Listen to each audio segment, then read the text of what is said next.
WhatsApp guys, कैसे हो सारे। Welcome back to another blog. So पिछले आई थिंक 10-15 दिन से कोई ब्लॉग नहीं आया है। एक संडे राइड हुई भी थी लेकिन वो ब्लॉग अभी तक एडिट नहीं हो पाया। तो उससे पहले एक और ब्लॉग, ये ब्लॉग होने वाला है मेरे राइडिंग गियर्स के ऊपर। एक दो कमेंट्स आए, लोग जानना चाहते हैं कौन से राइडिंग गियर्स और क्या प्राइस है उनका। तो चलिए दिखाता हूँ आपको अपने सारे राइडिंग गियर्स। ऑलराइट गाइस, तो ये मैंने अपने बेड पे लगा रखे हैं। ये जो हॉल में बेड पड़ा हुआ है एक्स्ट्रा, इस पे मैंने सारे राइडिंग गियर्स रखे हुए हैं।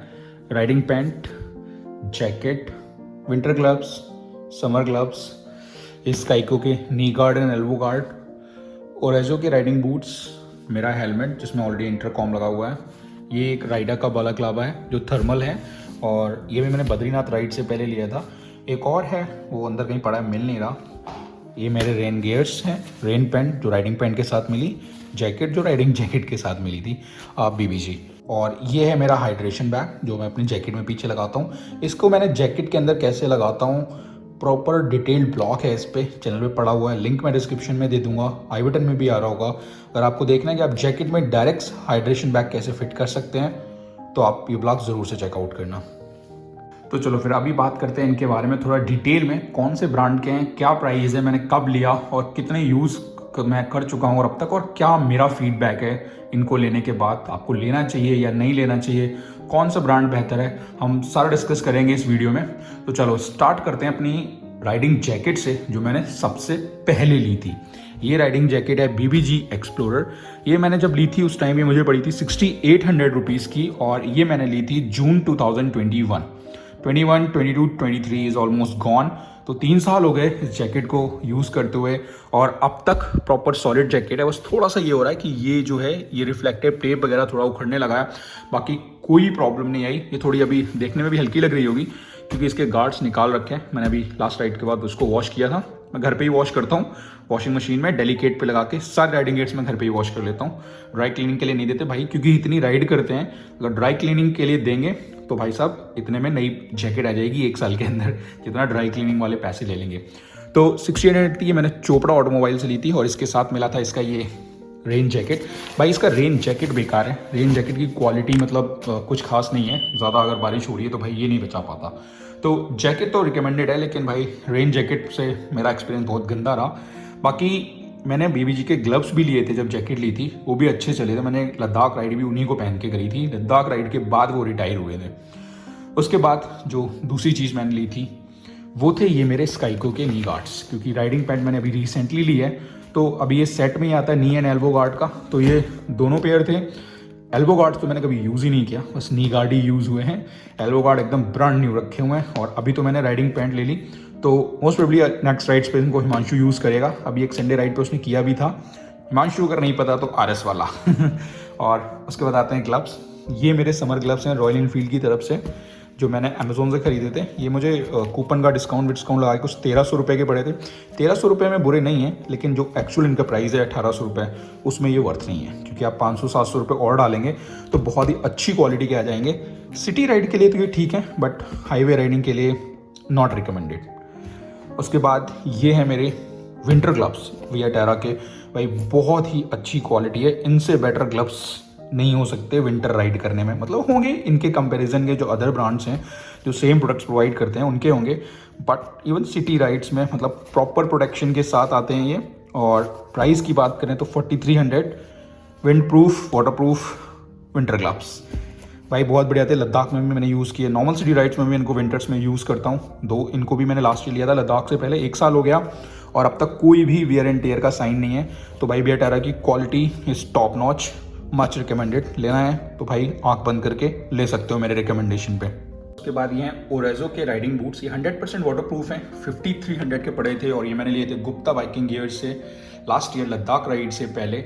वाटर प्रूफ तो मतलब इतना लिखा तो इन पे है, like you can see 100% water proof लिखा है, बट ये 100% वाटर प्रूफ नहीं है, क्योंकि ये सब देख रहे हैं यहाँ से पानी जाता ही है, और जब पहनते हैं तो थोड़ा बहुत तो खुल जाता है, प्रॉपर ये लॉक नहीं रह सकते। तो ये आप ले रहे हो उसके बाद भी मैं रिकमेंड करूँगा कि शू जो वाटर कवर्स आते हैं वो ले लो, लद्दाख वगैरह अगर कर रहे हो या अगर बारिश में राइड कर रहे हो, क्योंकि इनमें वरना पानी घुस जाता है। मसूरी राइड करी थी, मेरे पैरों की हालत ख़राब हो गई थी। और ये भी 1 साल से चल रहे हैं। इनके रिव्यूज़ मैंने देखे लोगों के नेट पे ज़्यादा मतलब कुछ खास है नहीं, लेकिन अभी मेरे 1 साल में मैंने ठीक ठाक सी राइड करी है, बट ऐसा कुछ खास इनमें इम्पैक्ट हुआ नहीं है। बाकी थोड़ा यार बियर एंड टीयर के साइन तो रहेंगे, ये सब हुआ है। बाकी वैसे कहीं से भी कोई क्रैक या एडेसिव छूटना या ये सब निकलना ऐसा कुछ नहीं हुआ मेरे बूट्स में। फर्स्ट क्लास चल रहे हैं ये। कुछ भी वैसे मैंने यूज़ करने के बाद भी बेड पर रखे हुए हैं, तो भाई इसीलिए नीचे एक बैग रखा हुआ है, क्योंकि ऑब्वियसली सोल गंदी होगी तो कोई बोले कि शूज़ क्यों बेड पर रख दिए।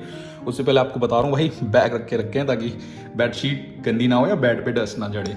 और सेम ही चीज़ मेरे हेलमेट के साथ, हेलमेट और जैकेट मैंने एक साथ लिया था। यहाँ पर एक चीज़ मिसिंग है, वो है मेरा टैंक बैग। मैं भूल गया था, उसको भी ला के रखता हूँ, वो भी आपको दिखाएंगे। तो टैंक बैग क्या है, थोड़ा साइड हो जाता है, वो राइडिंग गियर्स में नहीं आता, वो लगेज सेटअप में आता है। तो लगेज सेटअप आई थिंक आपको फिर कभी दिखाएंगे, अभी इन्हीं पे रखते हैं। ये मेरा हेलमेट है एक्सॉर, ये भी मैंने 2021 में लिया था। और भाई साहब ये आज तक उतना ही टाइट फिट होता है जितना मैंने जब लिया था तब होता था। ये आपको मैं इसलिए बता रहा हूँ कि इसकी फोम की क्वालिटी इतनी अच्छी है, अब तक नहीं दबी है। फर्स्ट क्लास, वॉश कर दो मस्त चमकता है। उस वाइज़र पे थोड़े स्क्रैच आ गए हैं, वो शायद मैंने साफ़ करने में भी गलती करी। राइड वगैरह पे सूखा ही टिश्यू पेपर से रगड़ दिया, तो शायद उसकी वजह से स्क्रैच लगे हैं। पिन लॉक के साथ आता है, 5300 के अराउंड शायद मैंने इसको भी लिया था। और इसमें मैंने ये इंटरकॉम भी लगा रखा है। इंटरकॉम है V6, जो मैंने अभी रिसेंटली ख़रीदा था। ये पड़ा था मुझे 2800 रुपीज़ का। ये बालाक्लावा जो है ये राइडा का है, ये भी मैंने अभी रिसेंटली ख़रीदा था। ये पड़ा था मुझे 500 रुपये का। मैंने विंटर राइड जा रहे थे बद्रीनाथ, तो मैंने लिया था। बद्रीनाथ की राइड पे ही मैंने राइडिंग पैंट और ये लिया था। बद्रीनाथ राइड का ब्लॉग ऑलरेडी चैनल पे एक्टिव है, तो अगर ब्लॉग नहीं देखा तो जाके जरूर से चेकआउट करना, आई बटन में लिंक है। सब अब आते हैं last but not the least, I think last में मैंने खरीदी, बट ये सबसे इंपॉर्टेंट एसेसरीज है। लेकिन लोग राइडिंग पैंट से पहले राइडिंग जैकेट प्रेफर करते हैं, मैंने भी वही किया था। पता है राइडिंग पैंट ज़्यादा इंपॉर्टेंट क्यों है? क्योंकि अगर आपको ऊपर कहीं चोट लगती है ना तो वो जल्दी हील होती है, लेकिन जब पैरों में चोट लगती है ना तो भाई उसको बहुत टाइम लगता है। और कई बार तो क्या होता है कि परमानेंट इंजरीज हो जाते हैं, कहीं ना कहीं वो पेन वगैरह रह ही जाता है। तो पैरों की प्रोटेक्शन भी उतनी इंपॉर्टेंट है जितनी ऊपर की इंपॉर्टेंस है। कई बार हम इग्नोर कर देते हैं। मैंने नी गार्ड्स ले रखे थे हालांकि, लेकिन जो प्रोटेक्शन राइडिंग पैंट देगी वो नी गार्ड शायद नहीं दे पाते, क्योंकि कहीं ना नी गार्ड्स ऊपर नीचे जब आप राइड कर रहे होते तो वो मूव करते रहते हैं, तो वो उस लेवल की प्रोटेक्शन नहीं दे पाते जो पैंट देती है। क्योंकि पैंट के आप जहाँ पे उन्हें सेट कर दोगे वो प्रॉपर सेट रहते हैं वहीं पे, तो पैंट बहुत अच्छी प्रोटेक्शन देती है। ज्ञान हो गया, अब दिखाते हैं आपको राइडिंग पैंट। तो ऑलराइट, तो ये अपनी पैंट जो मैंने अभी लास्ट बद्रीनाथ राइड करी उससे पहले ली थी। ये पैंट की मुझे कॉस्ट पड़ी थी आफ्टर डिस्काउंट 6850 रुपीज़। तो विद और राइनॉक्स की मोस्ट ऑफ द चीज़ अगर आप देखोगे लाइक जैकेट्स, तो वो बिना थर्मल लाइनर या रेन लाइनर के आती हैं, पर ये पैंट दोनों लाइनर के साथ आई थी। इसका थर्मल लाइनर भी है, वॉश किया था तो भी निकाल के रखा हुआ है बाहर, और प्लस रेन लाइनर भी है। और भाई बहुत ही अच्छी क्वालिटी का इसका थर्मल लाइनर। भाई रेनॉक्स फेमस है अपनी क्वालिटी के लिए। जब बद्रीनाथ में राइड कर रहा था वहाँ पे टेम्परेचर जो था -2 तक था शाम को, और उस टाइम पे भी मैंने इसका थर्मल लाइनर पैंट का लगा रखा था। रेन लाइनर नहीं पहना था, सिर्फ थर्मल लाइनर ही इनफ था -2 में भी राइड करने के लिए। तो भाई थर्मल लाइनर की क्वालिटी बहुत ही अच्छी है, मतलब एक नंबर।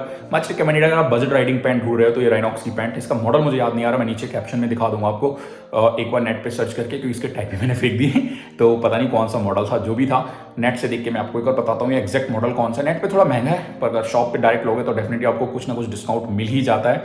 तो उसी डिस्काउंट में ये मुझे 6850 रुपीज़ की पड़ी थी।